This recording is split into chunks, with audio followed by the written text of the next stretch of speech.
Peter. No.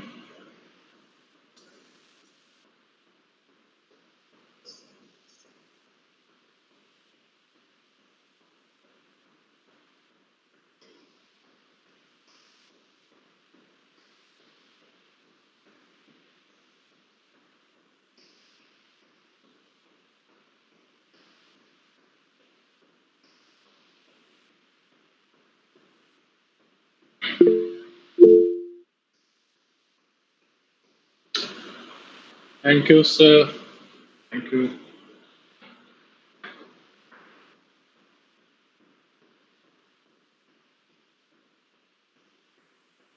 A very good morning, Father. May I have the permission to commence with the program?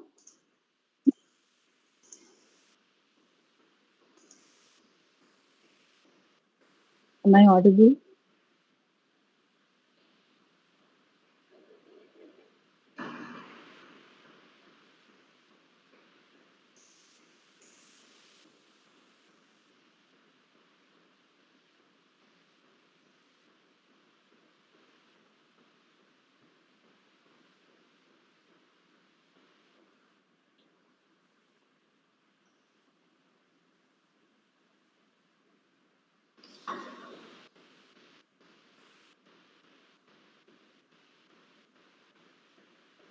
Yes, Father. May I commence with the program? Father is on You're mute. not Good morning, audible. Father. Good morning, Father Devashish here. Good morning, Father. Father, we can't hear you, Father.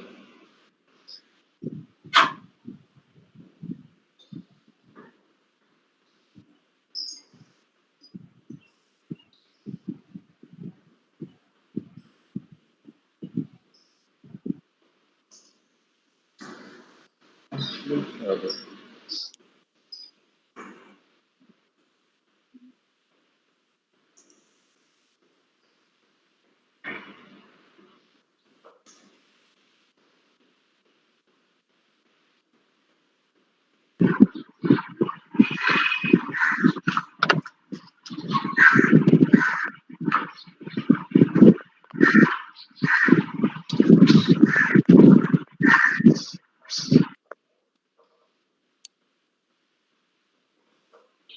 Can you hear me now? Yes, Father. Yes, You're Father. audible. Good morning. Good. Good morning to all of you. German has rectified the mistake. So shall we begin? Yes, Momita. We Yes, begin. thank you, Father. A very good morning to one and all present here. Today, I, Momita Nayak, welcome all of you to Colawquia, Xavier University, Nabil. Uh, 1 second.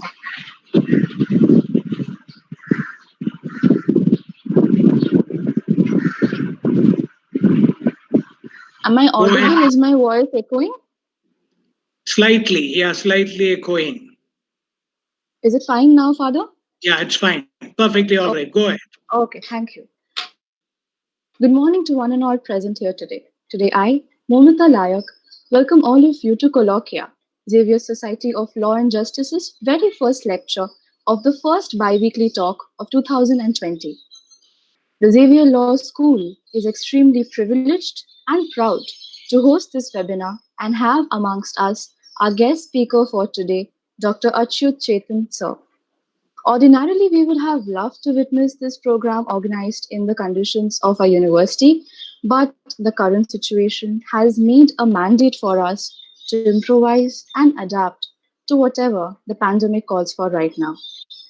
I humbly request the cooperation and support of everyone present here today, physically as well as virtually, so that we together may make this program a success.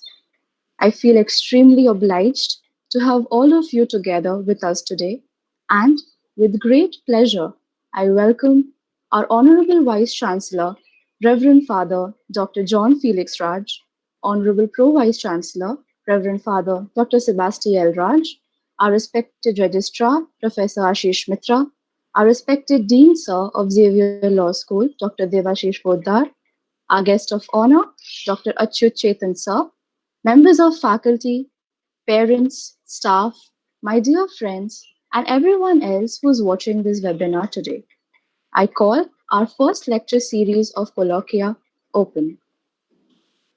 The inaugural lecture of Colawquia deals with the very ambit of understanding the core of the Indian Constitution, its drafting, and the authorship.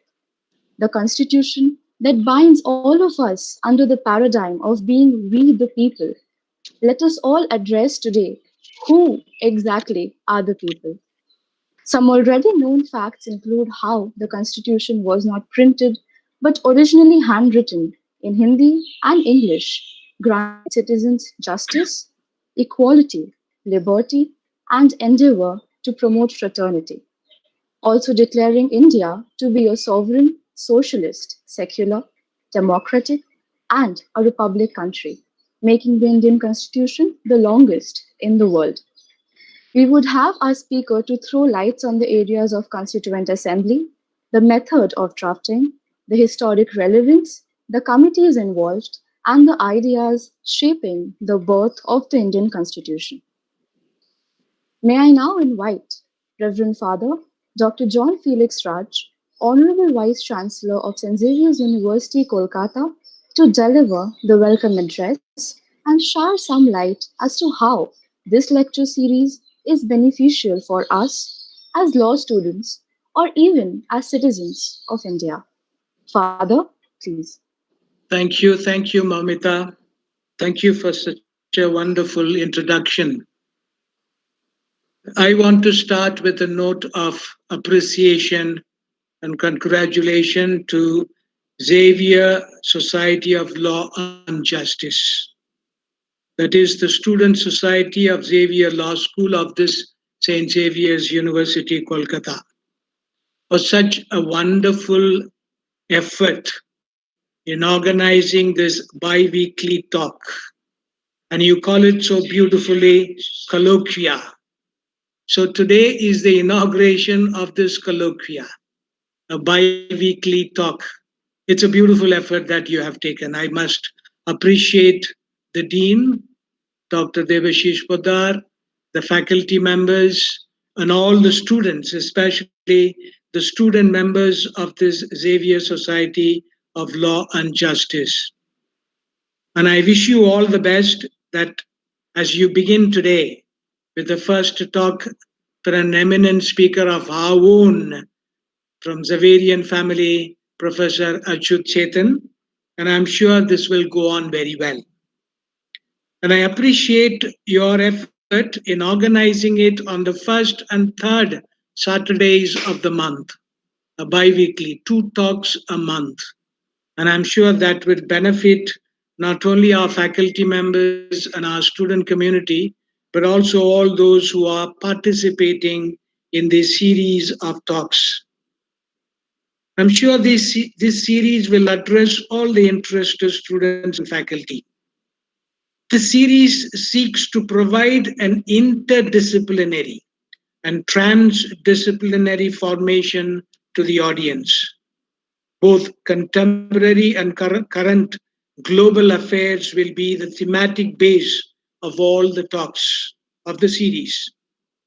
We have planned to invite eminent speakers from varied fields of research and subject, not only from our own faculty members, but also from outside.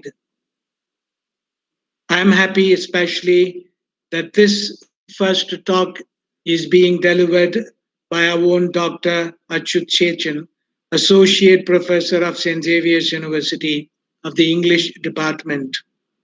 Dr. Chetan will be speaking on constitutional history and making of the Indian Constitution from the perspective of authorship of the Indian Constitution. You see, it is the Constitution that gives us the global identity.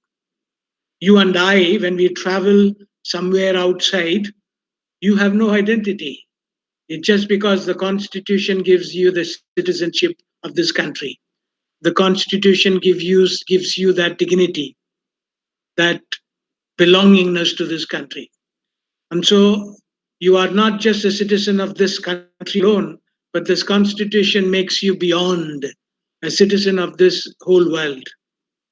And so we belong to the whole humanity.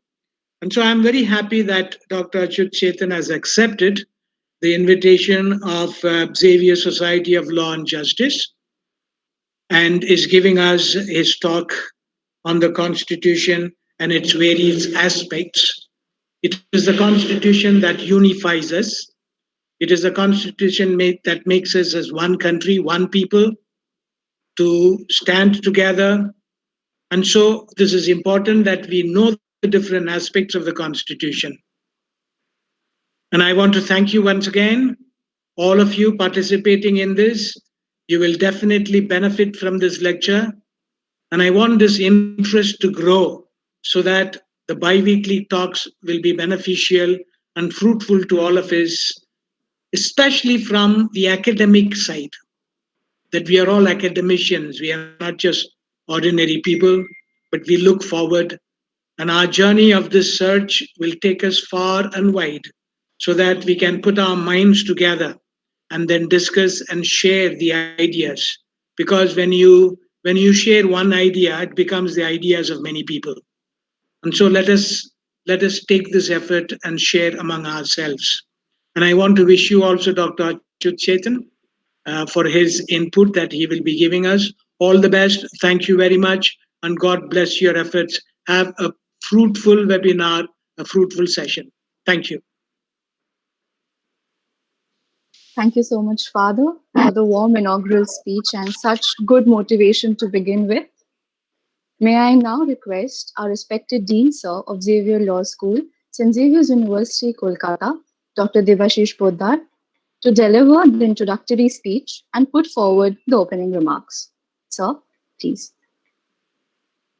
Thank you, Momita.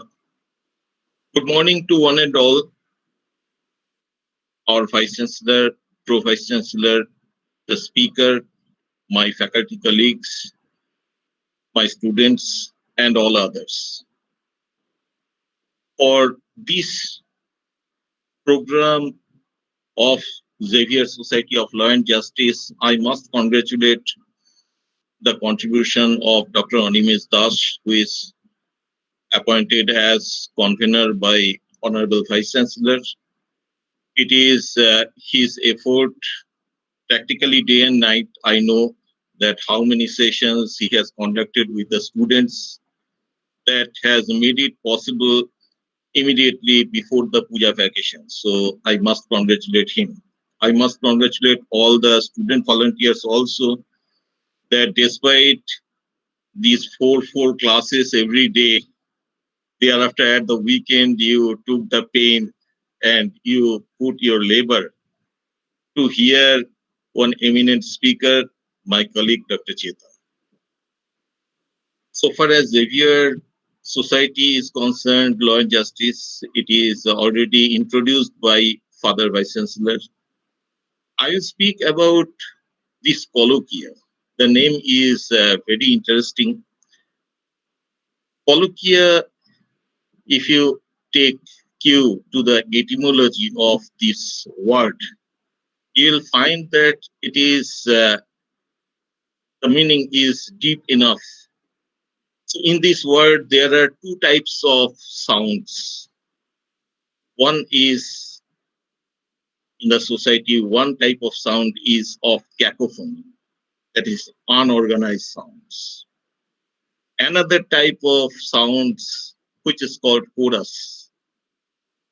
Students of literature like me, I could not be teacher of literature, but I am definitely a student of literature.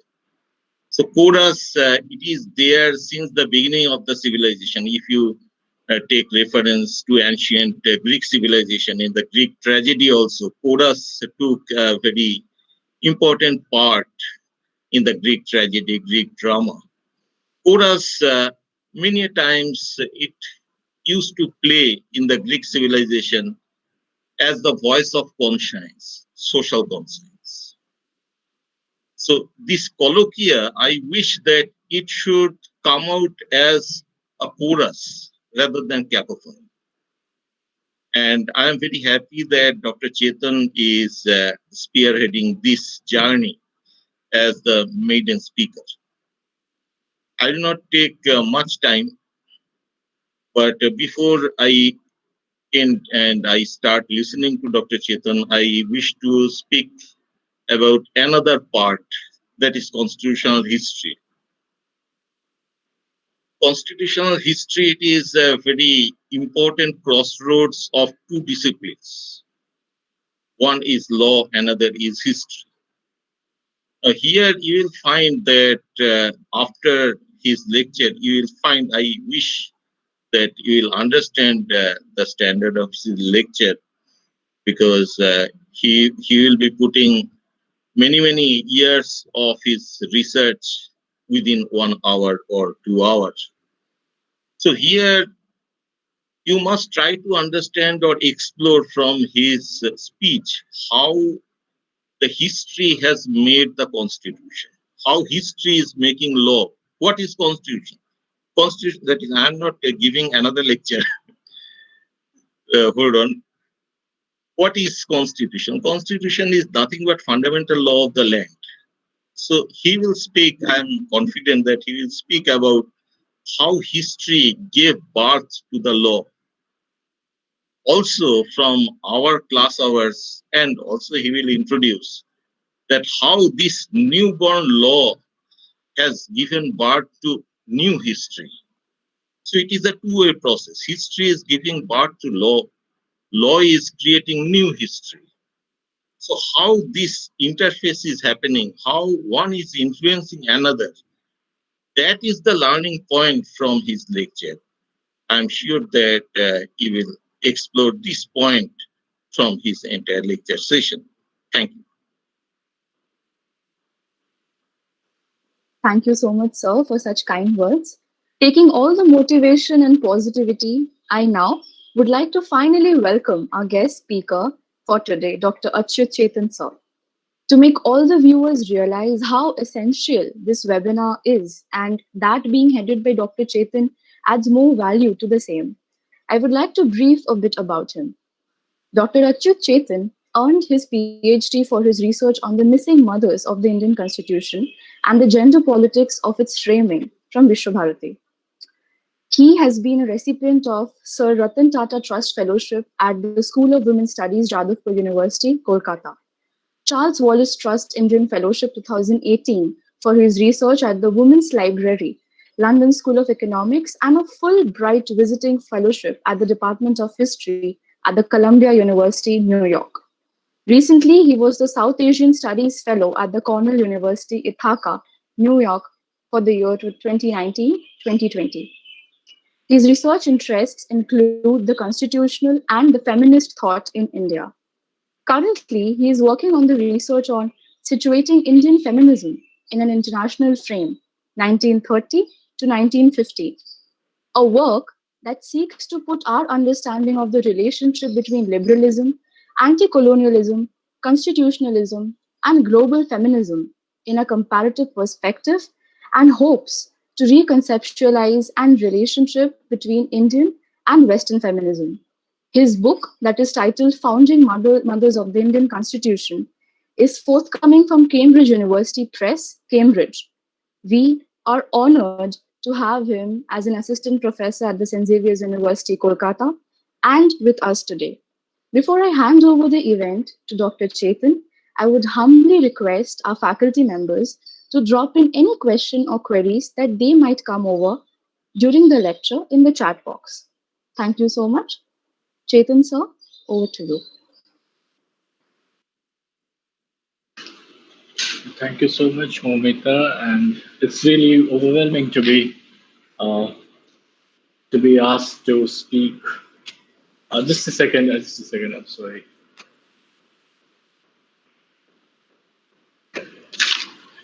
So it's really very overwhelming to be asked to speak at the inaugural lecture of this series, and I'm really very I'm humbled and privileged to be also to be introduced in this way by Momita and Devashi sir. I'm really very sorry that I haven't been able to meet you guys earlier. I have been, ever since I joined Xavier's, I've been planning, and both I remember Devashi sir and I have had so many discussions about how we can have interdisciplinary workshops, interdisciplinary teaching programs or lectures between the literature departments and the law department. So it is quite befitting that we are talking about the Constitution today, because I would say, I mean, this is probably the first time somebody is saying this, but I think the making of the Constitution was genuinely, truly an interdisciplinary exercise.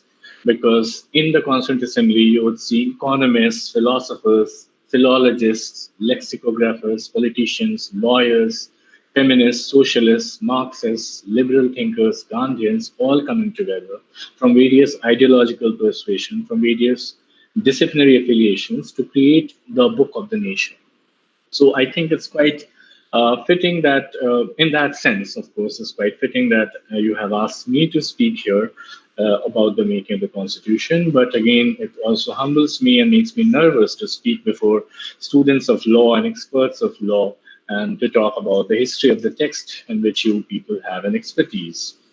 But without wasting my time, because I really think as the aspiration has been, the expectation has been raised too high, because I've been asked to sum up my own research of 12 years into 1 hour or two. But I apologize, Debashis, in the beginning. I will not be able to do that because I'm deliberately not going to talk about the missing mothers or the founding mothers of the Constitution today, except for a couple of minutes maybe, which is my primary work. But in the course of my work, I have taken a lot of interest in the whole idea of the Constitution and how the Constitution really becomes such an important text, not just for lawyers or for political scientists and for citizens in general, but for movements, which are totally which derive their energy, which derive their moral support from the Constitution.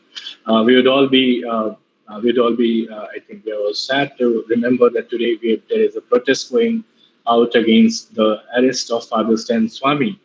And you know that here is a person who's been arrested for upholding the constitutional rights. I mean, this is how I see that, for the constitution, upholding the constitutional rights of the most underprivileged of minorities in India, and that is also being done within a constitutional framework or by probably jeopardizing the entire structure of the constitutional framework. So it is quite, I think, important that we remember the Constitution today and ask some of these fundamental questions about the value that the Constitution has in our lives.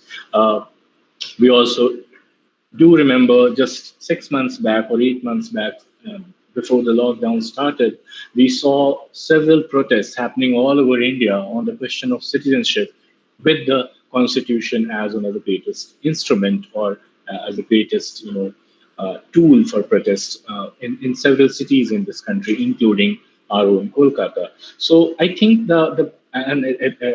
we remember Father VC talked about how the Constitution gives us our citizenship, and the Constitution also is the kind of makes us citizens of the whole world. That's a very interesting perspective in which he has put the Constitution. So I think it is important to ask what gives the Constitution this kind of an authority, or what kind of authority the Constitution has.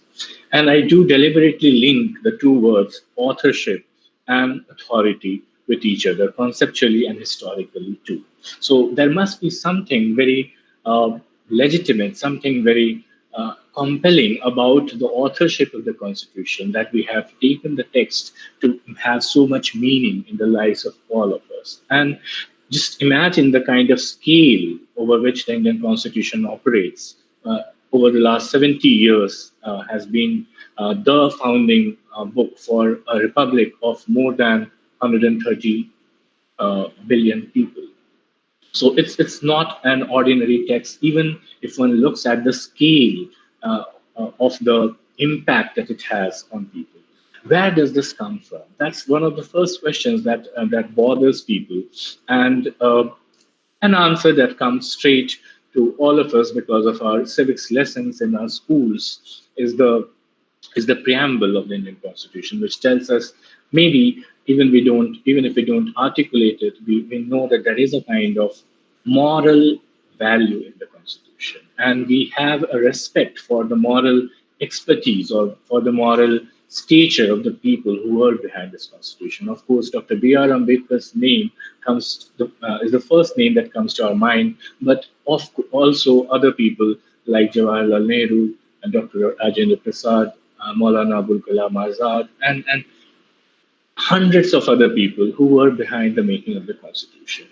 And somewhere or the other, we all connect the Constitution or the people who made the Constitution with the nationalist movement, with the movement with the anti-colonial movement that culminated in the independence of the country and a sovereign body of parliamentarians who sat down together to draft or create a constitution for the whole country for not just one generation, but several generations to come.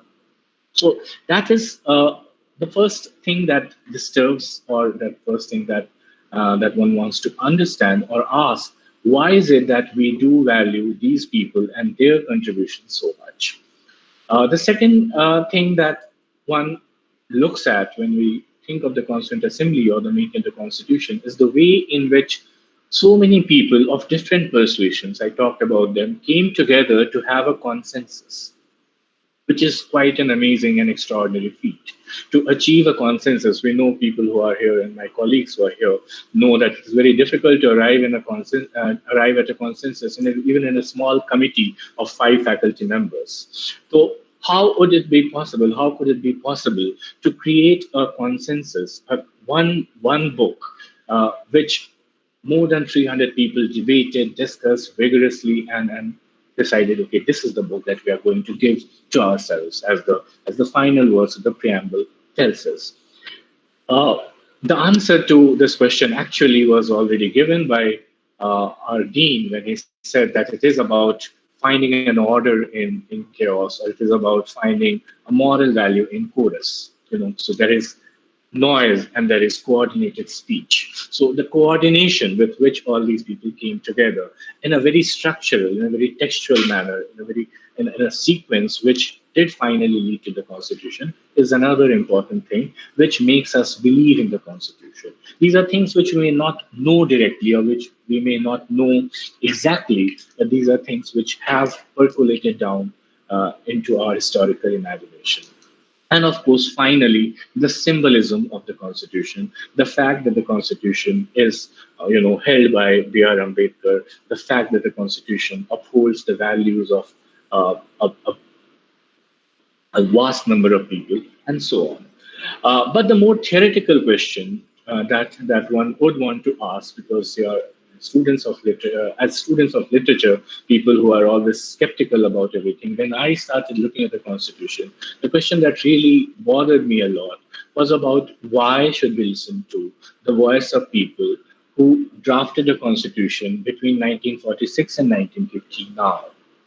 Why a majority, say for example, even a supermajority that the BJP has now in the parliament, has to abide by a constitution which was drafted by people some 70 years ago, people who did not actually represent the voice of what the BJP represents now so much, right? I mean, there were people from, of course, the Hindu right group also in the Constitutional Assembly, but fewer in number, and now the majority is still bound by that. And it's not just this majority, but there have been several majorities in this country, but they are all bound by the voice of these few people, this little book, right? So how does this happen?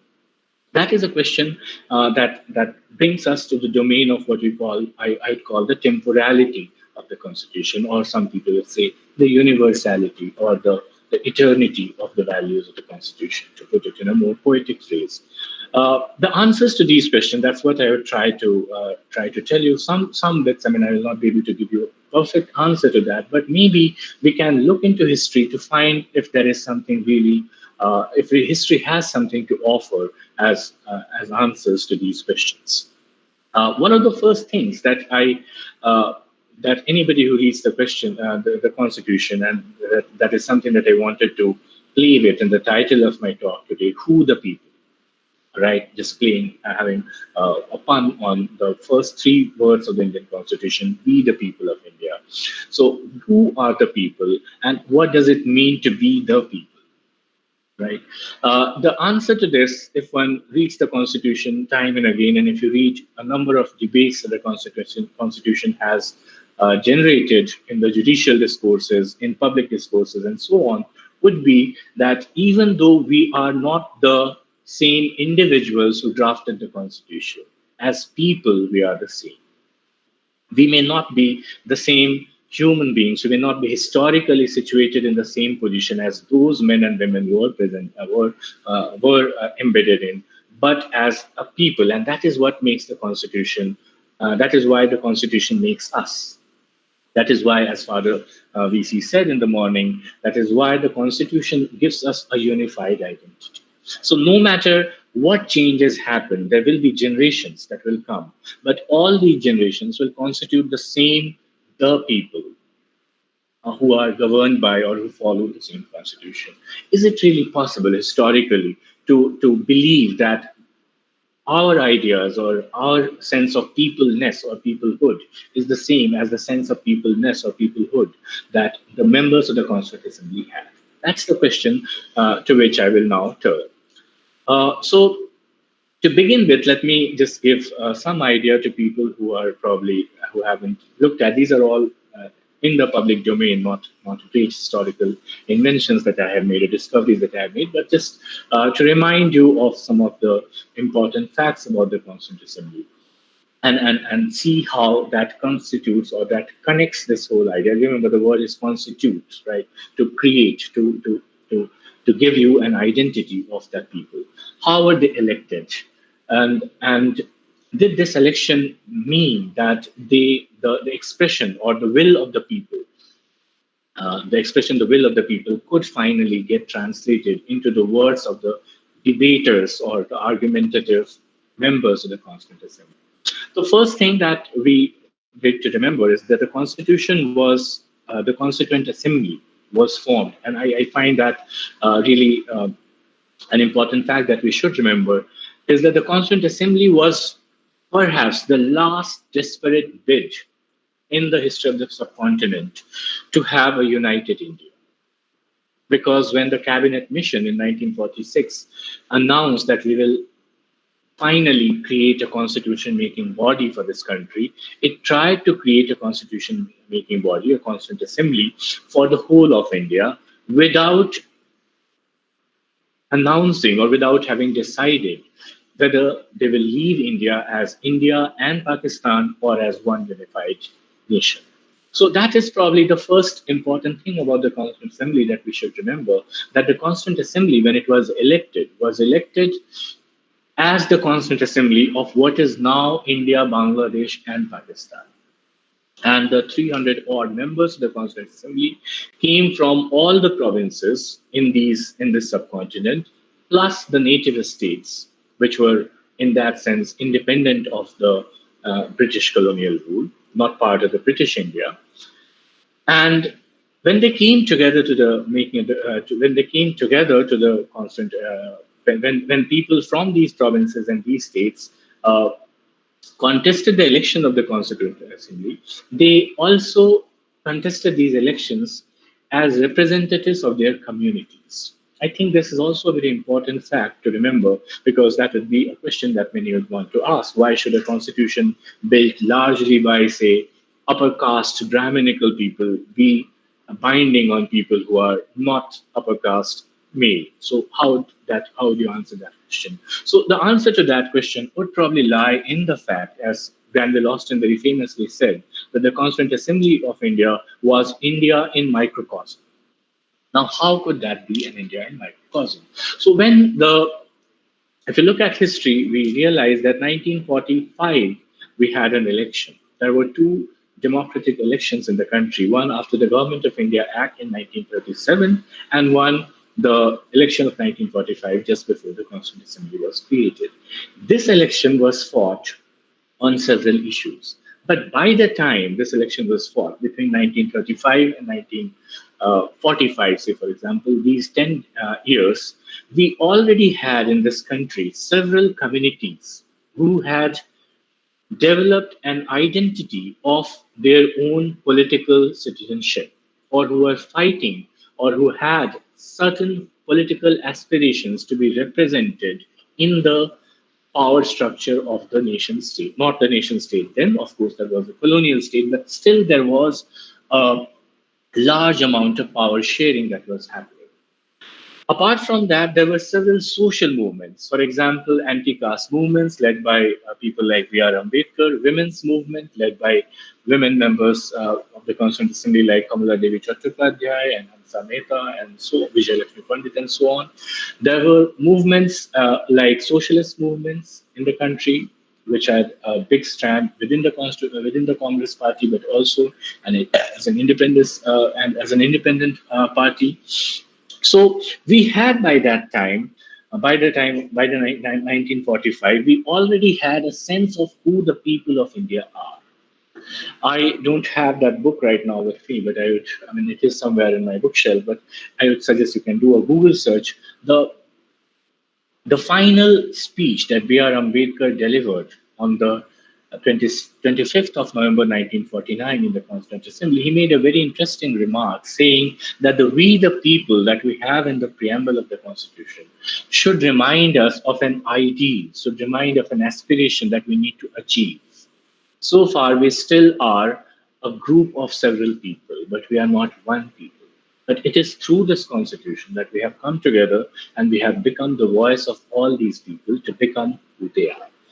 Now, going back to this election to the Constituent Assembly was elected in 1946, July 1946, from the various provincial legislative assemblies. So Madras Legislative Assembly, the West Bengal, there was no West Bengal then. So the Bengal Provincial Legislative Assembly, the United Provinces Assembly, the Punjab Assembly. So from all these assemblies and the native states, members were nominated or elected on the basis of their community affiliations.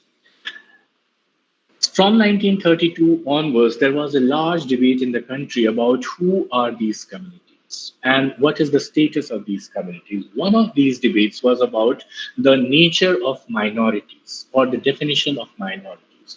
Who would you consider a minority in a country like this? This is a rigorous debate, and I will not want to go into that. I'm just flagging this for all of you to remember. And Gandhi and Ambedkar, especially after the Pune Pact of 1932, participated in this debate in the most serious manner. And there were several ideas that came to the fore. But what I think is very important about this particular debate is the fact that there was already a growing sense of an understanding that minorities need certain protections against majority. Whatever be the definition of minority, whoever you think is a minority, every single minority and majority, it's a relational term, of course, had a fear of the majority. Or if not a fear, yeah, of course, the word that they used was fear, which was one of the most important tool in the hands of someone like Muhammad Ali Jinnah, who believed that in a country like India, if Muslims remain a minority, they will be ruled by a Hindu majority, so we need a different nation state. That was the constitutional argument that Jinnah was making when he was arguing for Pakistan. So this entire idea of a protection against the minority was something that was built into the making of the constitution right from the beginning. Which is why, as you know, even now, when we have the anti-CAA protests in this country, whenever the minority in the country feels it is to the constitution that they turn, right? And it is the constitution which lays down some of the guiding principles for the behavior of the majority. The constitution, in that sense, balances the share of power between majority and minority. And of course, knowing fully well that the idea of the majority and the minority is not a fixed idea. With every single election, there is a possibility that what constitutes the majority now will change in political sense of the term, and also sometimes in social and financial and economic senses of the term. So that was one of the most important, I think, uh, the word be centripetal or centrifugal, the force that was bringing all of them to the Constituent Assembly for almost 12, 13 years, or maybe longer than that. If you look at works by people like Nicholas Dirks, who talk about the colonial production of the colonial um, generation of the idea of the caste of mind, not talking exactly about caste in the sociological sense, but also caste in the political sense of the term, you would know that there were several minority groups who were trying or who were vying for a kind of a space where they can express their views. Largely, these minorities were patriarchal communities, right? So communities, caste communities.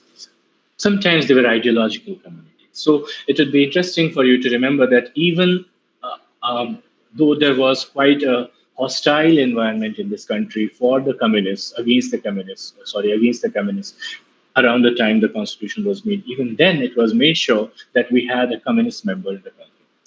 So that kind of that idea of minority, I always that's my work. So I just share a few words about them and then move on to the next part. The idea that women also believe that they are a minority in this country. And the definition of minority was not in terms of the number of people that they have, that it constitutes, but minority in the sense of being a group in a relational identity which is socially discriminated against. So, vis-a-vis men, women were a minority. And that entire idea of a patriarchal society and the way this patriarchal society has deprived women of certain rights, I'm not going into that detail. There were several rights which were denied to women around that time. They are still denied. So, and there was an acute awareness, a very, very serious campaign on the part of women to present themselves also as a minority group, which needs to be heard, which needs to be listened to, which needs to have a say, which needs to make sure that when you draft the final constitution of this country, whenever you do that, whether you do it within the colonial structure of the British government, within the British Empire, or when you do it after independence, you have to have women's voice, you have to have women's question as an important part of that constitution. So, and this is a very different group also because they would cut across all these patriarchal communities, right? So there were Hindu women, there were Muslim women, there were scheduled caste women, there were all women. And it was an interesting period in the history of Indian feminism then that these women struggled very hard to constitute a united women's front, contesting even the idea of the two nations that Jinnah and the Hindu right wing was presenting at that time. So that is how the Constituent Assembly was formed. All these groups were represented under the Cabinet Mission Plan. They were all elected. And finally, we came to the Constituent Assembly. So, as I said in the beginning, the Constituent Assembly was elected in July 1946, but it took them almost 4 months to decide whether the people who are demanding Pakistan, the Muslim League members, should also join this Constituent Assembly or not. Also important to remember would be the fact that from 1946 onwards, from July 1946 onwards, we already had an interim government in India, of which Jawaharlal Nehru was the prime minister. And it was a government of coalition. It was a government of people from members of that cabinet, included people from all kinds of groups. So, and that is also something which had a lot of power over the people here. It was a moment of great transition of the partition and all the subsequent riots that took place in the country, probably the worst massacres that took place ever in the history of the world, of humanity, that happened when the constitution was being framed in that apparently calm island-like place, the Parliament of India. So that is how that's something that we need to remember. How did this begin? So it began with this idea that, okay, so we need to have a constitution. And what will be the constitution of this country? People had, in India, we had a big chunk of lawyers, nationalist lawyers, who had been thinking about constitutional reforms. We have histories of constitutional reforms since the early 20th century, or probably even before that. But in this entire situation, the first person to whom their mind turned was a man called B.N. Rao, Benegal Narsingh Rao, the constitutional advisor to the Constituent Assembly, a great jurist, a justice of the High Courts, lawyer himself, an ICS officer, erstwhile ICS officer. Recently, we had a book by Arvind Elangovan on B.N. Rao's role in the drafting of the 1935 Government of India Act. And I would also want to remind you of the fact that B.N. Rao was the head of the first Hindu Law Committee, founded in 1941, which was meant to reform the Hindu personal law, the laws of divorce, marriage, property, inheritance, and it was one of the first legally established committees, colonial committees, which started demanding a completely gender just recodification of the Hindu law. That started happening in 1941, and B.N. Rao was a member of this. I'm telling you this because this reminds this tells how the constitution was, even before it began to be drafted, was already a social document. People who were involved in making the constitution were not just legalist people or people with legalist approaches, but people who thought of law as a tool for social change. B.N. Rao being one of the most important, one of the key people behind that. But with him were also women like Renuka Rai, who was a member of the Constituent Assembly, and several other women's organizations who collaborated with B.N. Rao on the Hindu Law Committee between 1941 and 1945. A quick history of the Hindu Law Committees also would remind you of the ideological forces that came into the Constituent Assembly as social reformers, maybe, quote unquote. The Hindu Law Committee, the first was in 1941, the second time it was reconstituted was in 1945, and the third time it was reconstituted was in 1948, when B.R. Ambedkar was given the charge of codifying the Hindu law. And Ambedkar then was the law minister of the Nehru cabinet. So these are the three phases, and all of them, if you look at the debates in the Hindu Code Bill, which is just one of the many important intellectual planks that went into the making the Constitution, and it is very important to remember because of to help us understand the entire debate about the Uniform Civil Code, about secularism, about how much can the state interfere or in the laws of a community, and so on. And you look at that entire series, and you see that it went on becoming more and more radical from 1941 to 1948, right? So from B.N. Rao to B.R. Ambedkar, this shift is also a shift from being radical to being more radical. Okay, so that's another important fact that one has to remember. Once B.N. Rao was given the charge of, was appointed as the constitutional advisor of the Indian Constituent Assembly, he went on, and these are all documented pretty well. He went on to read, discuss the constitution with several people, and he prepared a draft constitution, a kind of a memorandum for the Constituent Assembly that this is the kind of constitution we could probably have. That is the first draft of the constitution that we have in the public sphere, in an officially legitimate sense of the term. Following that, the Constituent Assembly appointed several committees. I think it is also very important to remember that the work of the Indian Constituent Assembly was not done at one go. It was done in several stages with the help of several committees. I can give you a name of these committees, which will help you understand what did these committees do. So the first committee was a big committee of subcommittees called Advisory Committee, which would advise the constitution-making body on the fundamental rights, on the rights of the minorities, on labor rights, on the finances, on judiciary, and so on and so forth, on economy. So there were several subcommittees within the Constituent Assembly, and these subcommittees usually had members from the Constituent Assembly, but sometimes also took in members from outside. So people who were experts, say a great economist who was not a member, who was not elected to the Constituent Assembly, could also be a member of the Labor Committee of the Constituent Assembly. These committees made their recommendations, they sat together, they had debates, and individual members with their expertise shared their ideas, and finally they would draft their own recommendation vis-a-vis that particular field, and that was presented before the Constituent Assembly. To give you a timeline, this happened between December 1946 and August 1947. So between December 1946 and August 1947, remember India is still not a sovereign independent nation state, right? These committees have already done their work. There are two genealogies of these committees which one has to remember. The first is, of course, that we will have a constitution, and all constitutions have fundamental rights. All constitutions that to protect minorities from majorities.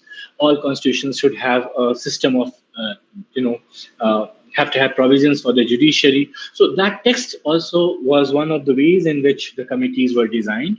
But the other important genealogy of these committees lies in the National Planning Committee framework that was devised by Nehru and Subhash Chandra Bose in 1938. When Subhash Bose was the president and Nehru became the president, both of them, between the two of them, they had instituted a large national planning committee, which had as many as 36 subcommittees, which comprised people from very important people from all these walks of life. So there was a national planning committee for women's role in a planned economy, a very, very important committee. There was a national planning committee for agriculture. There was a women's planning committee for education of science. There was a there was a national planning committee for medical education or healthcare. There was a national planning committee for defense. So this entire genealogy of the National Planning Committee becomes very important because that is how the division of labor was done.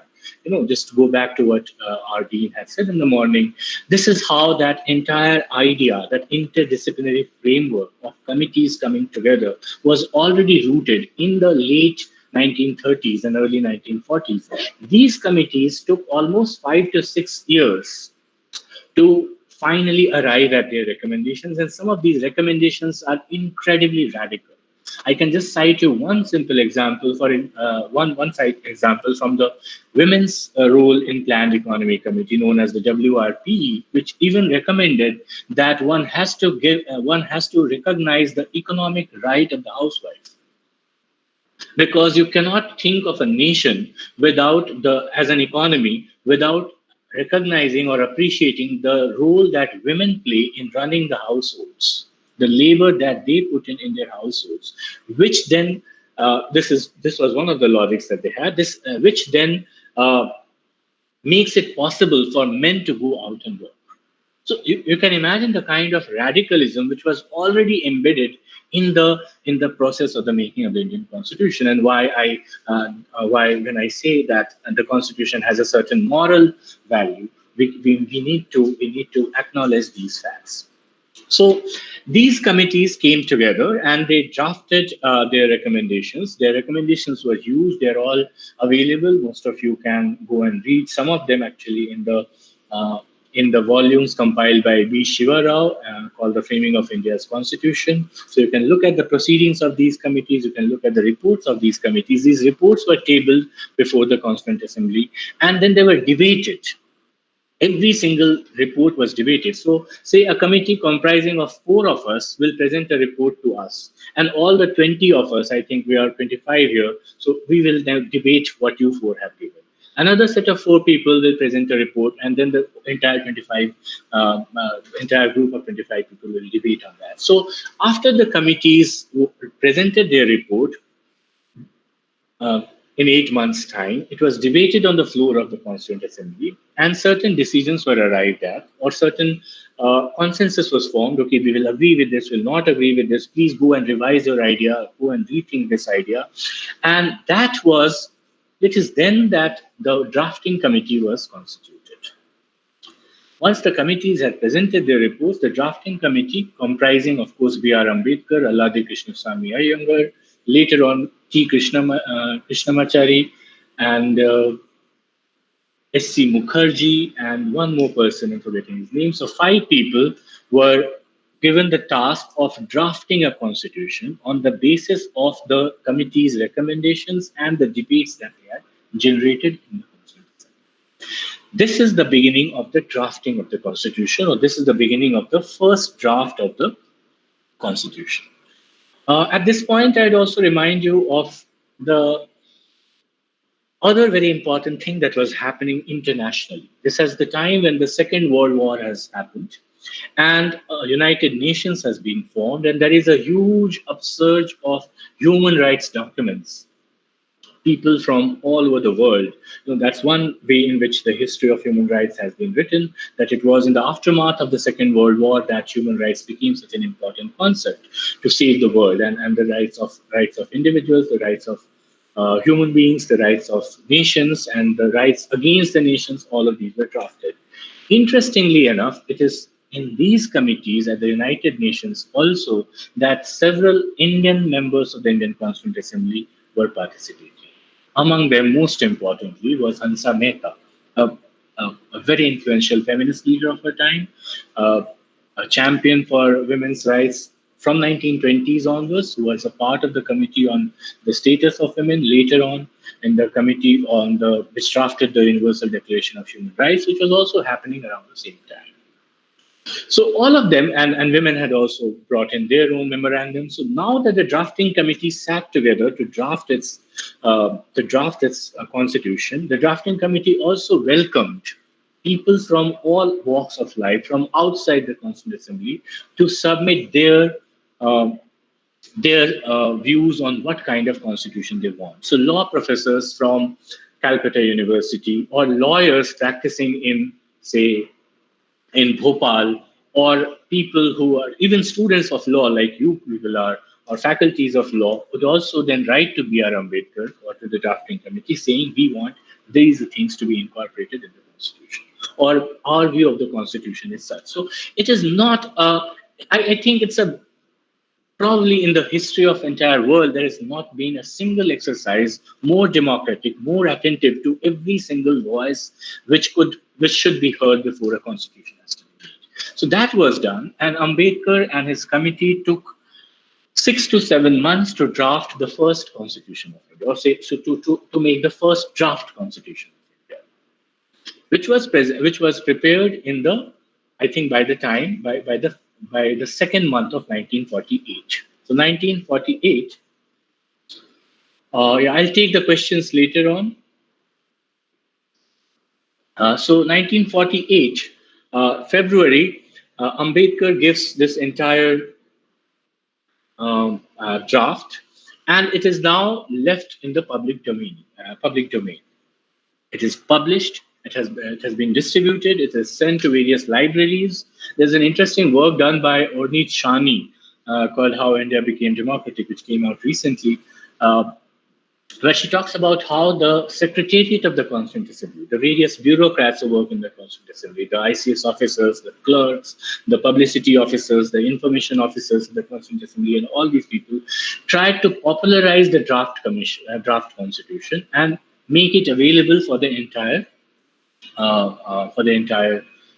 Constituent Assembly, for the entire India, right? And once their ideas had come in, the draft committee tried to incorporate, understand whatever criticism was there.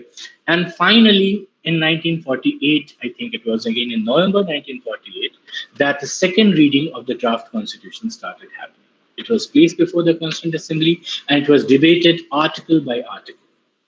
Every single article was debated. And knowing the way Indians debate, you all know, Amar Hussain has famously called us argumentative Indians. Every single punctuation mark was debated, whether this should be there or not.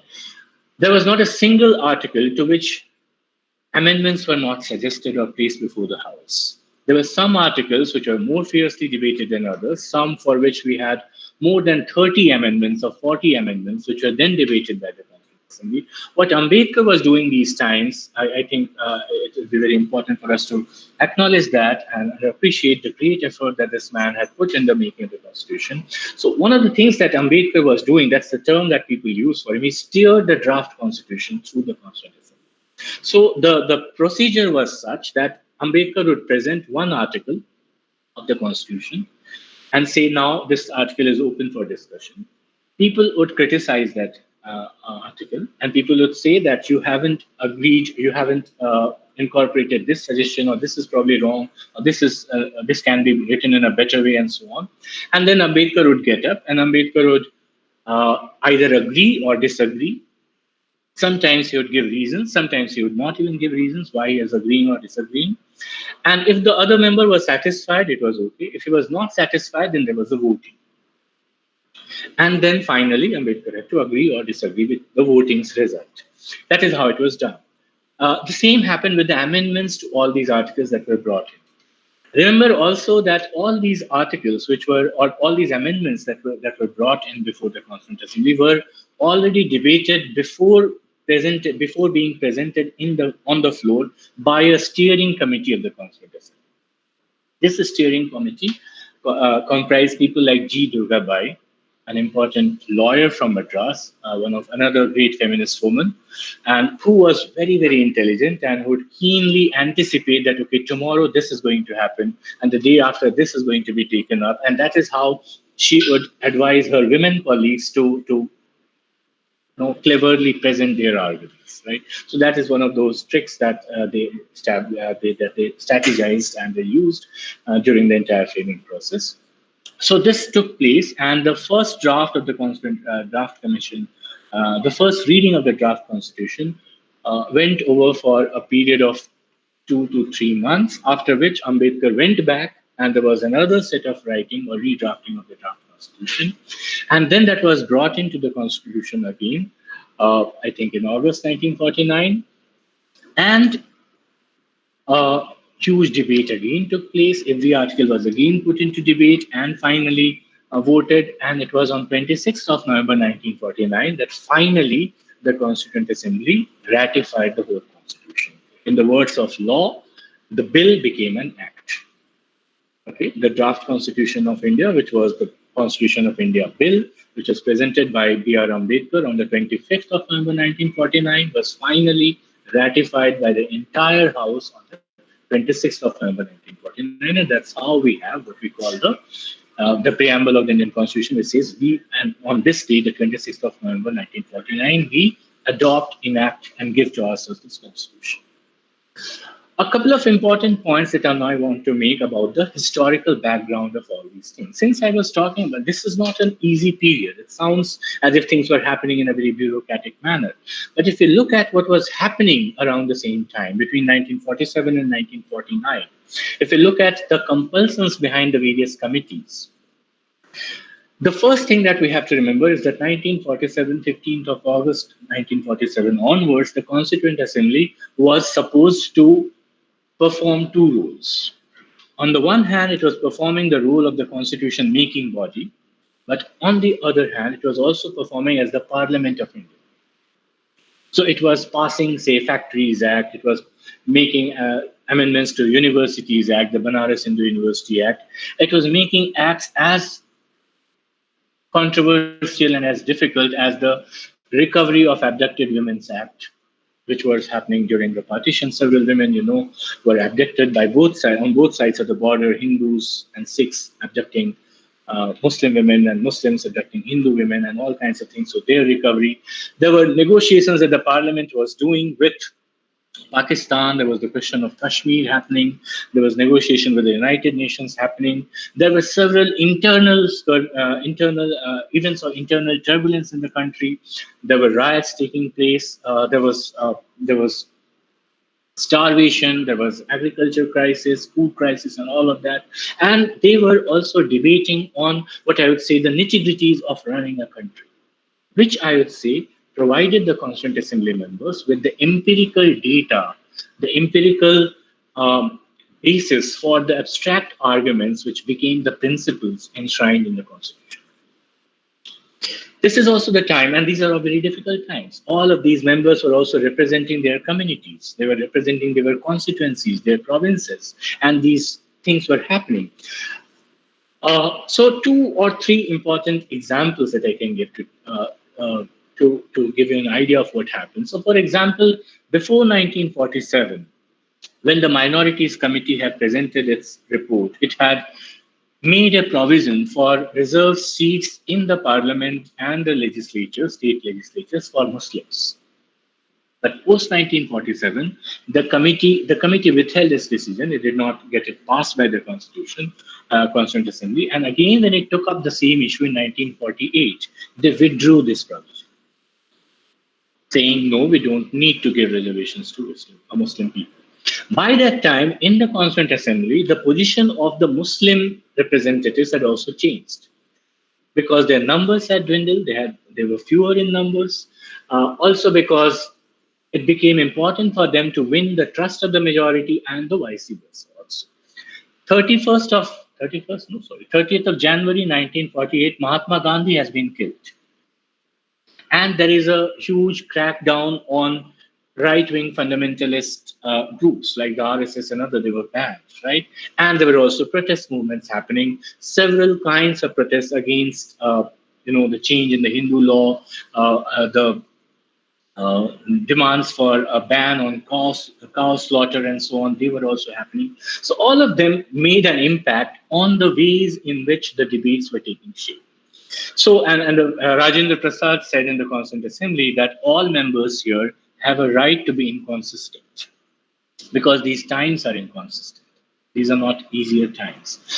But again, I have a very favorite metaphor to describe this. So I come from a place where we didn't have good water tables. So we used to have, drilling and, to bring water from the ground. So we usually used to have these drillings done by the to take water out to install tube wells in the month of June, which was the peak of summer. So that if you can get water in the peak of summer, then you will get water throughout the year. So that is precisely what happened with the Constituent Assembly. The Constituent Assembly was drafting the Constitution in the most turbulent of times. So they had, and that is why I think the members had the wisdom of anticipating a lot of things. Of course, there were failures, but they could anticipate a lot of things that the future nation would need to address. And that is why the principles are there. For example, I always and this is I think is a miraculous potential of the textuality of the Constitution, that even though, for example, there was not a single person in the Constituent Assembly who would fight for the rights of, say, the LGBT community, right? Or maybe many of these members would have been homophobic. It is the same Constitution, the same articles that they drafted, which could become the source of the rights of the LGBT community in India in 2018 or 2019, when the statement was passed, decriminalizing homosexuality. So this is precisely what happened when the committees brought in the Constitution. And I would also want to add a few other remarks about how this happened. There was always a dialectic between, and each time you decided on something that almost had the status of a constitution, because the Constituent Assembly had passed that article. So if you have passed Articles 1 to 10, that resolution has an impact on the discussion on Article 11. And once you have passed Articles 1 to 11, that will have an impact on what you will do with the next articles. This is where the role of people like Ambedkar and the steering committee of which Durgabai was a member becomes very important. It was done, and also, of course, the members of the Constituent Assembly, it was not always done in a very sequential manner. So, for example, the article on abolition of untouchability, right, the abolition of criminalizing untouchability, Article 17 of the Constitution, was taken up much later, not earlier, when other demands of the untouchable community, then known as the depressed classes and the scheduled class, was already met, and then this was given. So there was, of course, this politics of timing of what is to be brought when, and so on and so forth. Finally, I think I would be happier to have questions now so that I can channelize my thoughts better than just go on speaking. Should I do that? And maybe that would be a more interesting way of, I think, on a more helpful way of presenting the entire history of the Constitution. And so, Yes, sir, sure. yeah, I can do that. Yeah. Okay, thank you, sir, for the very impactful and enlightening words of wisdom. And now, as you said, that you would like an interactive session and understanding how the human brain also functions, and it has questions. So we now open the floor for all questions. So, okay.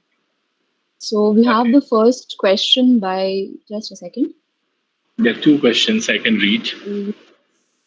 There's a question Yes. by Saloni. Okay, she talks about that Sir Ambedkar.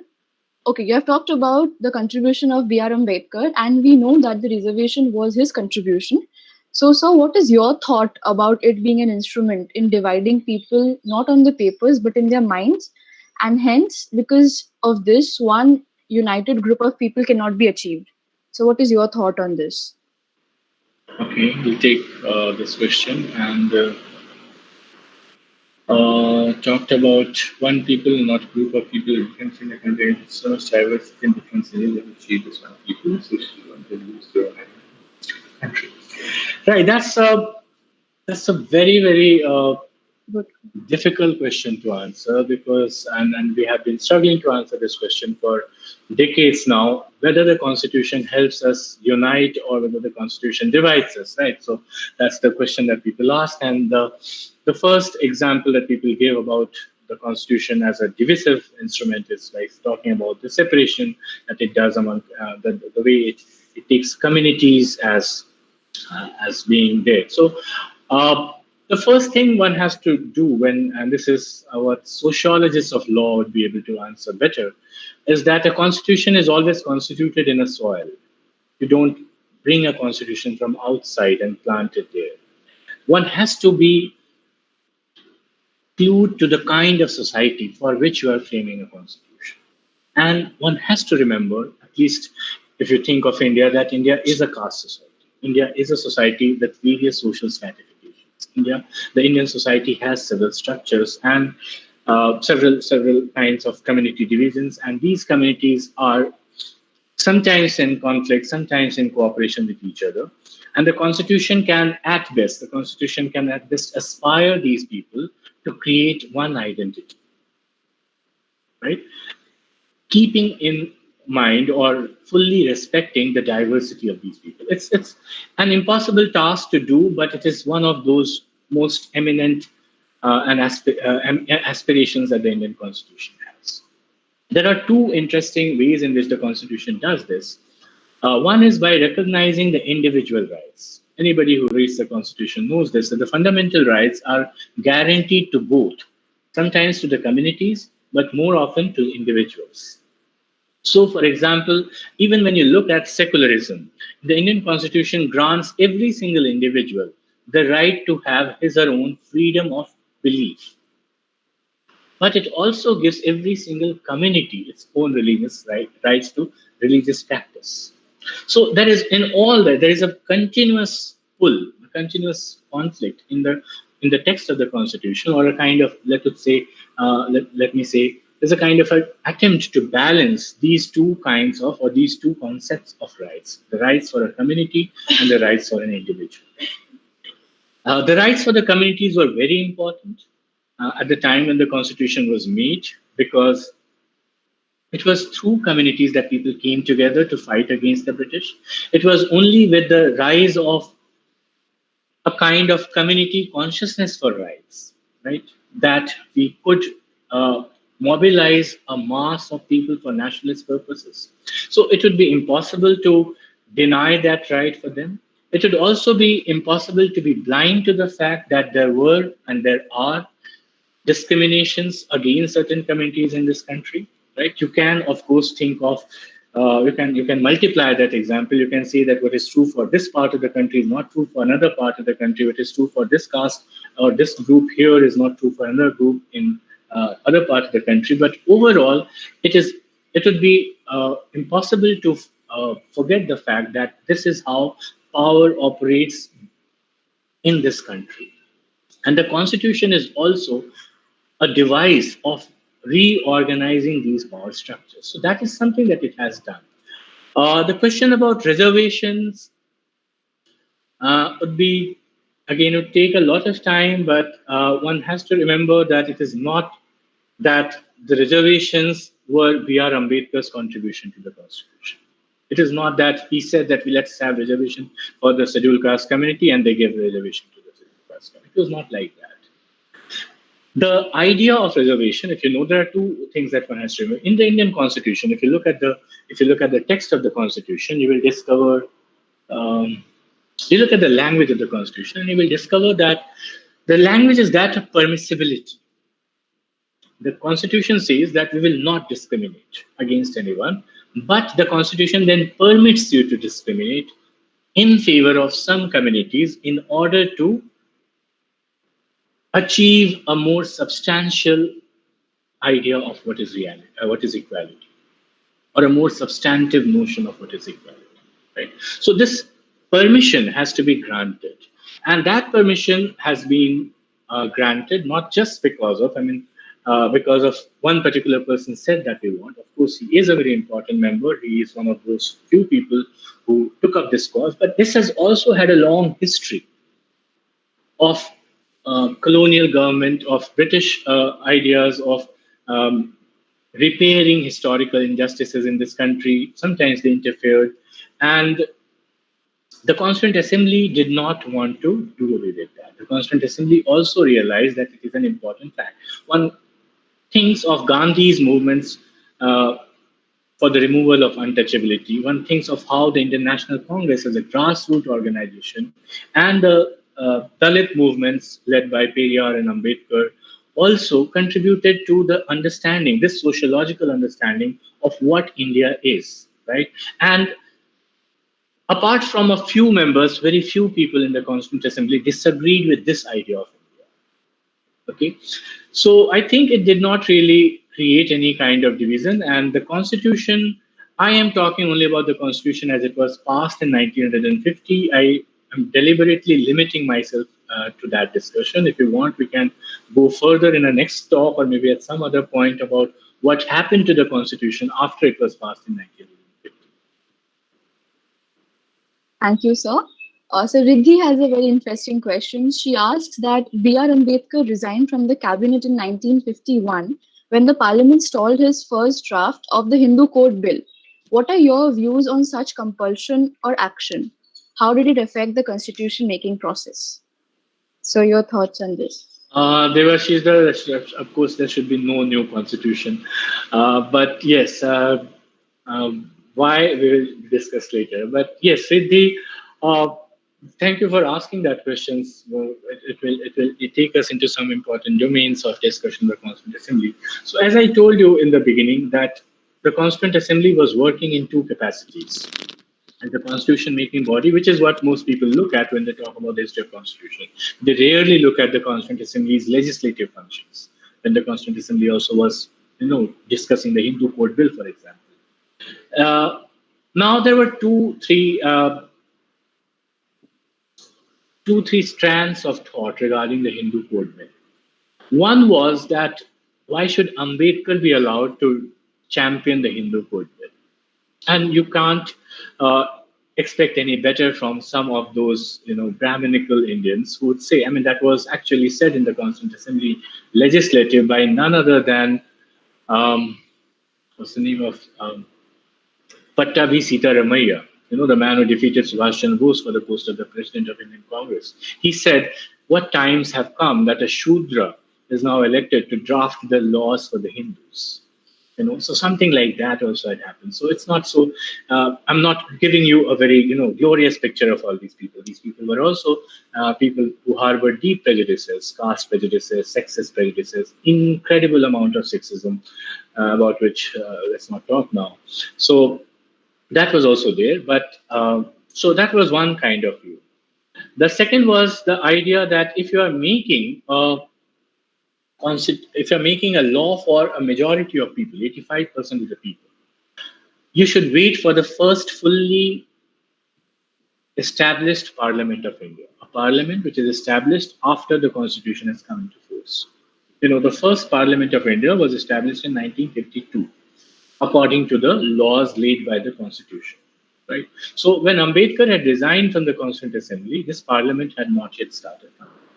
Or maybe Ambedkar was a little impatient in getting the bill passed. One doesn't know. I would be taking a very biographical approach to this question today because Ambedkar was suffering from a lot of, physical ailments. He was continuously ill, and he had a zeal to reform the Hindu law. He wanted to reform this as soon as possible.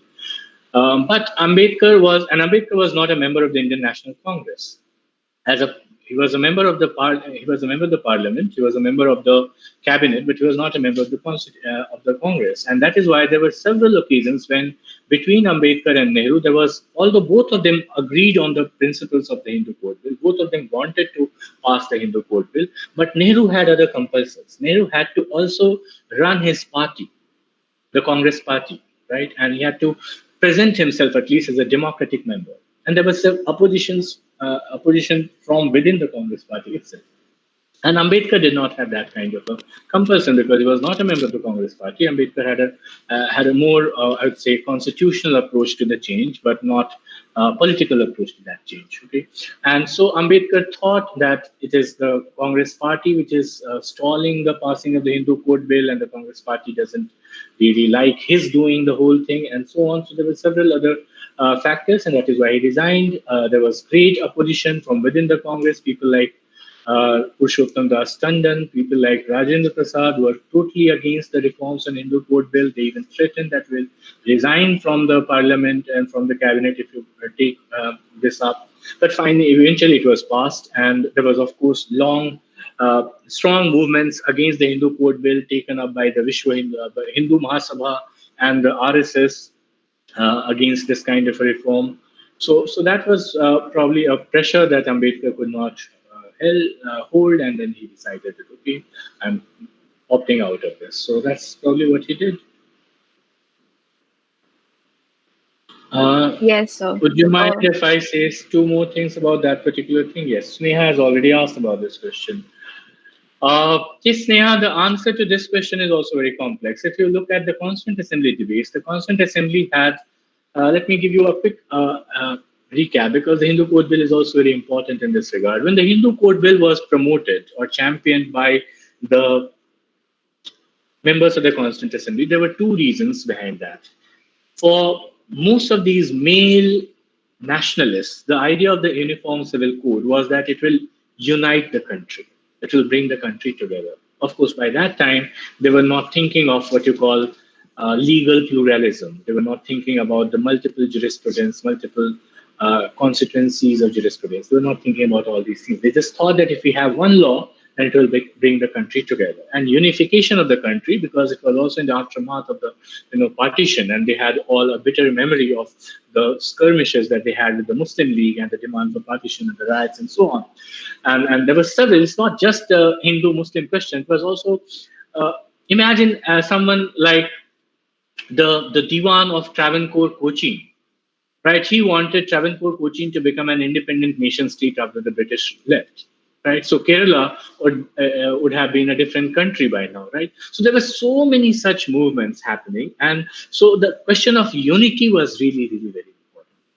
So, Uniform Civil Code was placed by these people within that framework of unifying the nation. But on the other hand, there was another set of people, the reformers or the radical women activists, the feminist women who wanted a uniform civil code, who thought that a uniform civil code would be a better way of achieving gender justice in the realms of families, in what is called the private sphere, right? So you will have a uniform law which will do justice to daughters' right to property, which will do justice to women's right to divorce, and so on and so forth. This particular group of women, and I think it is very, very important to rectify this mistake. And I want, even Sneha, you are as lost people who do law. If you look at the in the draft of the Constitution or the text of the Indian Constitution, Article 44, it doesn't say UCC with capital U, capital C, and capital C. It is Uniform Civil Code, all in small letters. And it tells a lot. As a student of literature, I'm very curious to understand what is the distinction that happens, or what difference does it make when we change Uniform Civil Code to UCC. We make it a big ideological question. We turn it into a rhetorical block, okay, by giving that particular kind of status to the UCC debate. But for women, this was a very simple term. They called it the Common Civil Code. And the idea was that we will have a civil code which will be common to all people. So we will bring the best from all existing laws. That does not mean that we will make a new law, but from all the diverse legal jurisprudences of this country, we will take the best of the most progressive of them, the most gender just of them, and from that we will try and achieve a common civil code. The experiment with the Hindu law or the Hindu code bill was actually their argument was that if we are trying to create a common civil code for the country, it would be more democratic to begin with the reforms in the majority community of this country. So let us begin with the Hindu law and then touch other laws. So that is how they began with this. There are evidences when from which we can cull an idea of what would have been their idea of the common civil code. Two answers I can give, two immediately that come to my mind. One was that they would want to take the best things from the personal law courts of matrilineal societies in South, in Kerala, for example. They would also take the more progressive and gender just elements. This is what the women members of the Constituent Assembly were saying. The gender just elements from the social customs, not codified practices, but social customs, which are amorphous but practiced by the quote unquote lower caste communities of the country. Right? So this gives us an idea that theirs was not at all a project of imposing a Brahminical top-down model of a uniform civil code for the rest of the country. The second approach that they had was that this will be a common civil code which will be optional and not made compulsory. It will also exist as a parallel civil code, just as we still have the Special Marriage Act, right? And you can choose to you can choose to follow it if you want to, but it's not compulsory. So they thought that the common civil code will be compulsory, and their hope was that with more education, with more secularization of the society, more number of people will start opting for the common civil code, and less number of people will follow their customary religious community codes. So that is something that they had, and I don't know what is the future of the UCC with the current regime and others. I think this particular history has been forgotten. This has to be remembered if we really want to move towards the uniform civil code. Yes, there's a Right, sir. So we have yes, sir. Antara has something to say, and Animesh has. Yes, sir. So, shall I? Animesh, would you like to have your question, or this is just an observation that I can share? Yes, okay. Please go ahead. Yeah. Please go ahead, So, I firstly congratulate XLS for organizing such an important and pertinent talk. I mean, in the context, the scenario that we are facing in right now.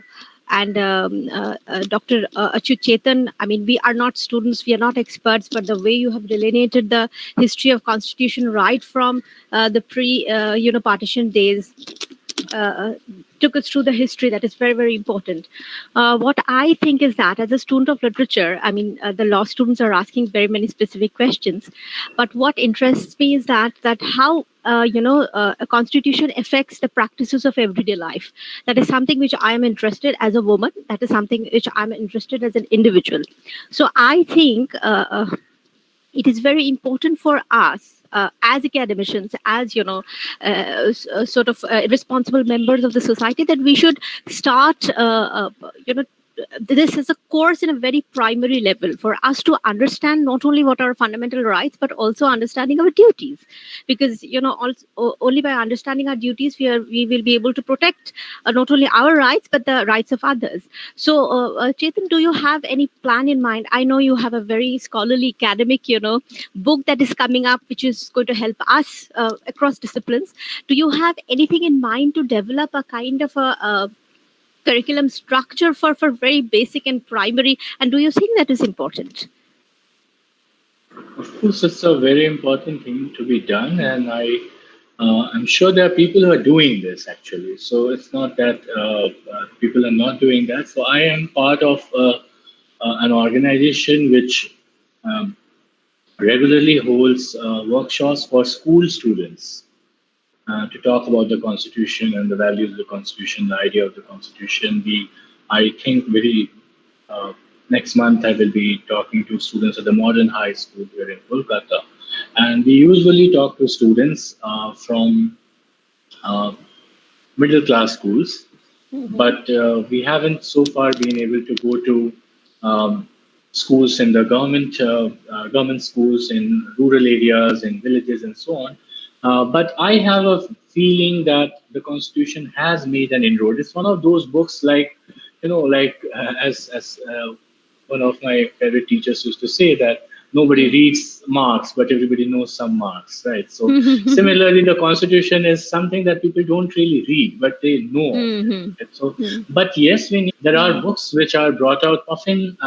That is the Penguin, or I don't know, it's Penguin, or the branch of Penguin which brings out books for children. They have brought in some very interesting books on the Constitution for school children, and the school children are not books for school children are meant for adults also.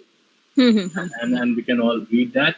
I strongly recommend everyone here to watch Sham Benegal's wonderful documentary called Samvidhan, which is regularly aired on Rajya Sabha TV and Lok Sabha TV. It is available on YouTube, which shows how the Constitution was made. It's a great piece of documentary which shows that tells a lot about the Constitution.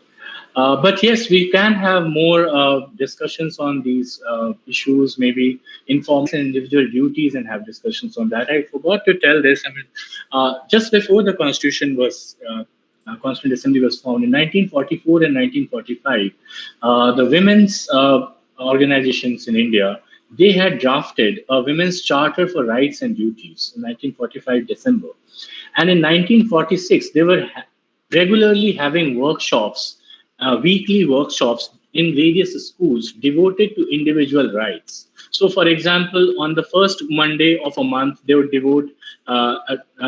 devoted to a discussion on the right to equal pay for equal work.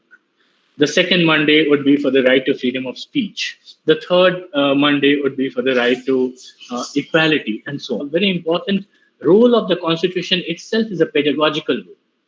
The Constitution is a textbook for citizenship. If one reads the Constitution, it also, in the most Aristotelian sense of the term, like you read the Constitution and you become the reader of the text. Before that, you are not a reader of the text, and the more you read the Constitution, the better the citizen that you become. So it is always there, and I think we can.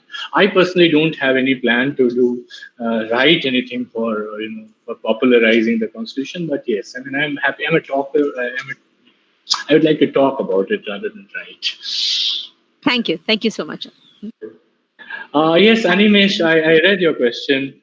I don't know, do you mean the term ism, the ism of the constitutionalism? Yes, of course. Okay. So, yes, I think constitutionalism, the idea of constitutionalism is to restrict the power of state. That is the idea. And knowing the vicissitudes of democracy, knowing the fact that democracies can be very turbulent and there can be, ups and downs and various kinds of paths that democracies can take, we need to have something which will stabilize this whole vicissitude. And in a country like India, where turbulence is I think is the second name for this country, we need to have a stable text, right? And constitutionalism in that sense is really very important. I was supposed to talk about that, and so people from English departments are more familiar with this idea of the author function. When we create an author of the Constitution, right? So when we create an author of any text, thereby trying to limit the ways in which it can be interpreted. It's a Foucauldian idea. So we interpret a work by interpreting the authors, right? By giving certain meanings or by attributing the meaning of that particular text to certain authors. In this country, very interestingly, I have not qualified that, we associate the Constitution with B.R. Ambedkar. Right, we associate the Constitution or the author function has been attributed to one man, B.R. Ambedkar. And that has its enormous implication for the way in which constitutionalism in India is received. Because in India, as long as you associate Ambedkar with constitutionalism, no democracy or no political group, which is something that Ambedkar had actually even anticipated long ago, no democratic party or no party which wants to become popular can ever ignore constitutions. I'm not going into greater details of that because of, the politics of the electoral politics, the demands of, what you call vote banks and so on. And that has, if you take the position of Amartya Sen, that actually does lead to a kind of development which otherwise would not have been possible. So I think that is one important way. And this is, Animesh, becoming, I think, more and more important with the coming days. The idea of constitutionalism in India, especially with the connection that is being made. So that a right-wing government, the BJP, started something called the Constitution Day. 26th of November, and they are among the most vocal champions of B.R. Ambedkar. They celebrate Ambedkar's birthday with more fanfare than others too. And it is impossible. No matter whatever politics you do with interpretation, as long as that name is associated with the Constitution, it would be difficult to ride over roughshod over the Constitution in a democracy. There was one question on the directive principles someone had asked. Yes, so we have Ratul sir, our professor. That question is very important and very interesting. Yeah. Yes. Okay, so he's asking that he agrees in the view of the plural experiences of not only the diverse strands of citizens, but of the human experiences in general, that the idea of an uniform civil code must be a choice-based framework, which should be an expression of an interpretive application of the constitutional values in personal relationships. So do you think that the need for such a parallel framework is felt today more than ever before? And when the alternative ideas of family are slowly gaining legitimacy in the judicial discourse, least so response to greater visibility of LGBTQIA experiences. Yes, sir. So how would you comment on this? You're asking me questions which I think constitutional scholars should be asked. I am just a historian of the Constitution, but I completely, you're actually repeating what the women members of the Constitutional Assembly had said. They had talked about the Uniform Civil Code, and they had said that it has to be a choice-based thing. It has to be made optional, and nobody should be forced to follow that, and it has to be made as progressive as possible. And the term that they insisted upon was not uniform, but the term was common, right? And there's a very nuanced but powerful difference between the common code and the uniform code. So something which is common to two people and not uniform. I think that is something that we need to work on. And the fact that we stress a lot upon the word uniform, I think that should be changed. And we should stress more on the civil, on the second term of this thing, right? It has to be more civil than uniform, rather than more uniform than civil. The stress should be on the civility of the code. And as you are asking, that the changes in the idea of family, the changes in our in the structures of our personal relationships are now moving into the civil sphere, are moving into fields which even the Constitution, even the Supreme Court judgments are upholding now. So we are now moving towards a kind of what I would call a framework of civility, which can probably lead us to a more progressive common civil code. But again, depends on who wants to impose what. And we are all afraid that with the rise of with a kind of a monochromatization of India, which is happening now, one color, one idea, one nation, one language and all. If this oneness, which is becoming very, sometimes is threatening the very idea of the Constitution, if that becomes very powerful, then probably the first term of the Uniform Civil Code, that is uniformity, will become more dominant, and that will probably not be, to my mind, that will not probably to be the best, will not be to the best interest of people in the country. But as I said earlier, the point of the Constitution is to accommodate as many minorities as possible. And minority is never defined in the Constitution. It is just a spirit of the Constitution. And that minority can be a sexual minority as well, which is what the Article 377 judgment was all about. So that can probably happen. I am hopeful.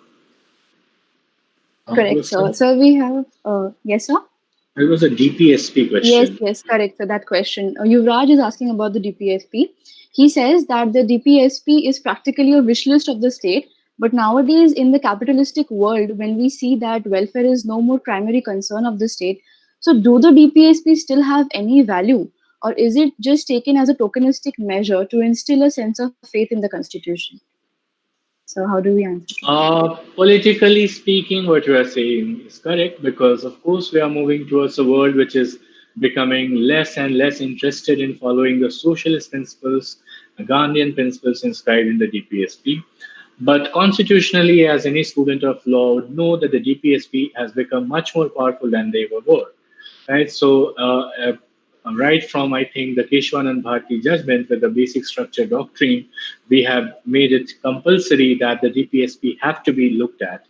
Uh, thanks for asking this also because this reminds me of an important contribution of the women framers to the Constitution, and I'll ask you all or invite you all to read Article 37 of the Constitution, which says that the directive principles, even they cannot be taken to the court of law, are nevertheless fundamental for the governance of this country, right? And the moment that the terms nevertheless, the term fundamental in Article 37 has almost been read synonymously with the term fundamental in the fundamental rights section of the Constitution. That is what the Supreme Court has done. And we now cannot interpret either the DPSP or the fundamental rights without referring to each other.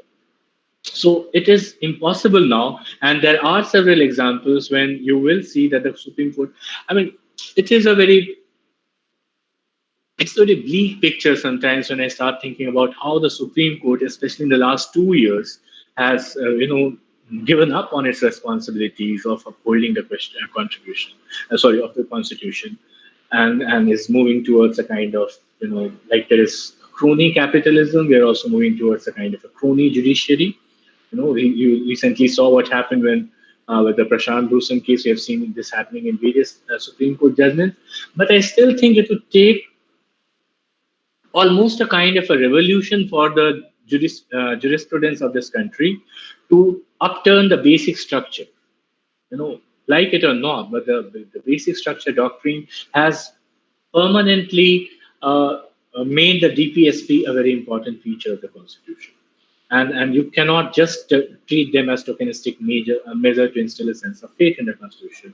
Again, I'm connecting Riddhi's question with Animesh's question. It was Ambedkar actually who had said in the Constituent Assembly that the directive principles will become very important or will become important only and only if the political parties treat them as the reason why Ambedkar had not agreed to the suggestion, there were many suggestions coming that the DPSP, there had to be some mechanism of making the DPSP the directive principles more legally powerful. There have to be some mechanism of implementing them. Ambedkar had said that let's not depend on law for everything. If the DPSP have to have a life, it will have its life because of the people of the country and because of the political parties. No political parties will be able to ignore the DPSP. That's what he has said. Unfortunately, as Antara was saying, unfortunately, our political class is so illiterate in the Constitution. Right? Even the people for whom the Constitution could actually work almost like a political manifesto have never looked at the Constitution and based their demands on that. No, we look at the Constitution only as a shield, only as a kind of a tool that you take up when you are in some kind of a trouble, right? But never take a kind of a proactive engagement with the Constitution, and that is what That is where Ambedkar probably failed to anticipate. He could not imagine that although there will be the literacy of the Indian mass will become higher, but the literacy of the political class will become poorer and poorer. Something that is that bugs me a lot because Devashish, that you asked this question that should we have a new constitution? The real fear that I have, that is, you will never have a constituent assembly like that. Because our political class, and you compare that political class which made the Indian Constitution, you look at the kind of political, juridical, sociological, philosophical education that those people had. I keep saying that, after the Constituent Assembly, we have never had feminists in the Indian Parliament, right? We never have people. We don't have actually strong Marxists in the Indian Parliament. We don't have strong liberal thinkers in the Indian Parliament, right? So if we have a Constituent Assembly now, I mean, we should not have, because constitutionally it's not possible. This was taken up by Indira Gandhi when she wanted to start a new Constituent Assembly, and it was her constitutional advisor who said, no, you can't have it, because the constitution has is an entrenched text. It doesn't allow you to make a new constitution. So these 104 amendments that you see in the constitution, one should not be, I think, very much bothered by the number of amendments, because one should really look at the quality of the amendments. I don't think that the constitutional amendments have been able to make great fundamental changes to the Indian Constitution. There may be 200 amendments to the Constitution. There will be more amendments to the Constitution, but they are more of a technical and they are less fundamental in nature than they are not really something that should worry us, except for a couple of them. For example, the abolition of the right to fundamental right to property, Article 31, right? So the removal of Article 31 was probably the most fundamental change that they ever made in the Indian Constitution. Apart from that, I don't think there has been the number of amendments may keep increasing. So each time you add something new, you add a new state, you add a new language to the schedules of languages, it sounds like there is an amendment to the Constitution. But that is just an amendment. That is like as to use the metaphor that I began with, that is like a typo which has been corrected, or that is like an editorial intervention. That doesn't change the basic text of the Constitution. Right, sir, correct. On that point, we have Kinnori's question. She is asking that nowhere in it is mentioned that where exactly and what exactly is the basic structure of the Constitution, and because it has not been clear, so can it be amended or can it be not? So how do you answer that? Amended what? The basic structure can't be amended. Of the Constitution. Yes. The basic structure, the interesting thing about basic structure is that basic structure is not, the basic structure is deliberately not enumerated. And this is where you have to look at some of the recent contribution to this discussion on the basic structure. Sudhir Krishnaswamy's work was very important in this.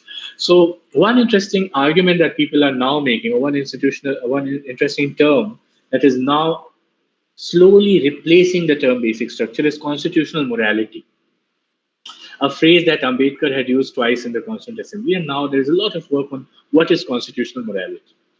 The term is very interesting because it evokes a certain kind of ethical response from citizens, from individuals. If you look at how Ambedkar defined constitutional morality, he said that constitutional morality is a sense of security that an individual citizen has in the Constitution, because he knows that just as I respect this Constitution, the other person also respects the same Constitution. Right? This is almost like to use a more pedantic term, this is like a Kantian promise. That, okay, I also follow this promise and you also follow this promise. And because both of us respect this particular thing, we are bound by a certain sense of certain core ideas of what is moral and what is immoral.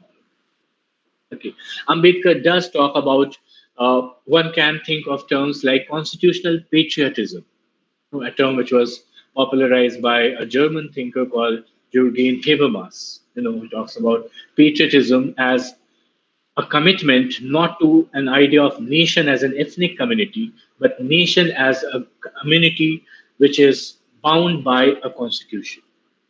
Right. So these are some of the terms which are now replacing the basic structure, or maybe are informing the discourse on basic structure.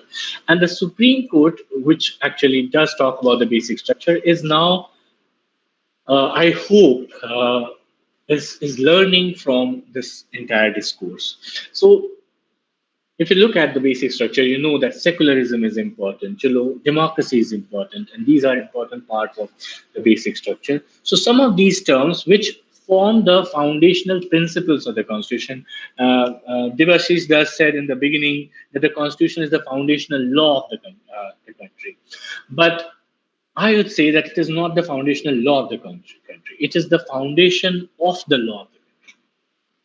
Okay, it is the set of foundational principles from which the laws emanate. Okay, in that sense, the basic structure and the concept of constitutional morality take us to a realm of ethics, to a realm of morality from which we have to learn in order to make our laws. So when we say something is unconstitutional, we don't really mean that it is illegal. The thing that strikes in our head, I mean, at least I am not a student of law, so what resonates in my head is the term immoral or unethical. When I say it is unconstitutional, I hear it is unethical. Okay, so the Constitution does give us that framework of ethics. And there's several examples. I'll just cite one more before I finish. Sorry, I'm just taking a lot of time. I'm supposed to have more time, and I'm giving because I'm in rush. But yeah, I'll just cite one example, very interesting example. So, in the Constituent Assembly, for example, when the debate on untouchability was taking place, one Dalit member said that we should not make it a legal crime to practice untouchability. You know, what she said is that if you make it a law, then people will violate it. The more, that is the basic law of human beings, right? So what we need to do is to just acknowledge that it is something which is unethical, but not make it punishable. Because the more this is the logic that feminists give about, uh, not giving death punishment, so capital punishment to rapists, because you know that it will create a different kind of impetus for the criminal. So you do not criminalize this, okay? So not exactly the same thing, but untouchability has to be taken up as a constitutional principle and not as a constitutional law. What we need to do, this was the argument of that particular member, what we need to do is to do propaganda on behalf of the Constitution so that more and more people start believing in this morality and they stop practicing untouchability. The distinction that she was making was between the Constitution as a set of principles and laws that will follow those principles. So I think um, that is the next direction in the juridical discourse that the doctrine of basic discourse, basic structure is going to take. That is my, I hope that is what I anticipate. Okay, sir. Thank you very much. So with that, we wrap up the question hour, and thank you very much for addressing all our questions, doubts, and queries. And with this, I guess, with your speech and with this lecture today, we as students have a more insight and we become more understood as students and as citizens of India. So with that, I will like to hand over to Animesh, sir, the convener of St. Xavier's University, Xavier Society of Law and Justice, to deliver the vote of thanks. And with the closing remarks, we will end today's lecture. Thank you so much, sir. Thank you, Momenta. It's really thank you, sir. Like I was really worried about the fact how this was going to go. This I had planned for last couple of months. This biweekly talk, the Colawquia. I was really panicking at one point of time. I do not know how things will be accepted by the students, how things will be accepted by the faculty. Now we have more than 100 views in YouTube, and we have so many engaging questions during the entire session. Thanks a lot to you, sir. We started with a boom, this Colawquia, and I hope with Father's blessing. Congratulations. Thank you so much, sir.